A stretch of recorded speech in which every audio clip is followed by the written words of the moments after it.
بسم اللہ الرحمن الرحیم۔ حدیث نمبر 11۔ حضرت ابو موسیٰ اشعری رضی اللہ عنہ بیان کرتے ہیں، رسول اللہ صلی اللہ علیہ وسلم نے فرمایا، 3 قسم کے لوگوں کے لیے 2 اجر ہیں۔ اہل کتاب میں سے وہ شخص جو اپنے نبی پر ایمان لایا اور پھر محمد صلی اللہ علیہ وآلہ وسلم پر ایمان لایا۔ مملوک غلام جب وہ اللہ کا حق ادا کرے اور اپنے مالکوں کا بھی حق ادا کرے۔ اور ایک وہ شخص جس کے پاس کوئی لونڈی ہو، وہ اس سے ہم بستری کرتا ہو، پس وہ اسے آداب سکھائے اور اچھی طرح مؤدب بنائے، اس کو بہترین زیور تعلیم سے آراستہ کرے، پھر اس کو آزاد کر دے اور اس کے بعد اس سے شادی کر لے، تو اس کے لیے 2 اجر ہیں۔ متفق علیہ، رواه البخاری و مسلم۔ حدیث نمبر 12۔ حضرت ابن عمر رضی اللہ تعالیٰ عنہ بیان کرتے ہیں، رسول اللہ صلی اللہ علیہ وسلم نے فرمایا، مجھے لوگوں سے قتال کرنے کا حکم دیا گیا ہے، حتیٰ کہ وہ گواہی دیں کہ اللہ کے سوا کوئی معبود برحق نہیں، اور یہ کہ محمد صلی اللہ علیہ وسلم اللہ کے رسول ہیں، اور وہ نماز قائم کریں اور زکوٰۃ دیں۔ جب ان کا یہ طرز عمل ہوگا تو انہوں نے حدود اسلام کے علاوہ اپنی جانوں اور اپنے مالوں کو مجھ سے بچا لیا، اور ان کا حساب اللہ کے ذمہ ہے۔ رواه البخاری و مسلم۔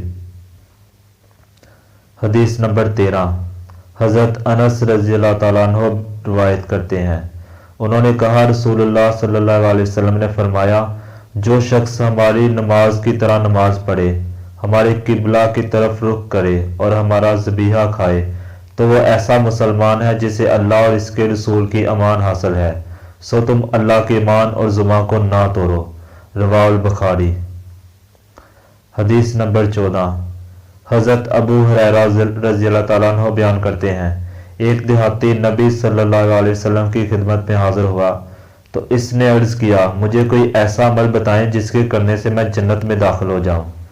آپ نے فرمایا، تم اللہ کی عبادت کرو اور اس کے ساتھ کسی قسم کا شرک نہ کرو، فرض نماز قائم کرو، فرض زکوٰۃ ادا کرو اور رمضان کے روزے رکھو۔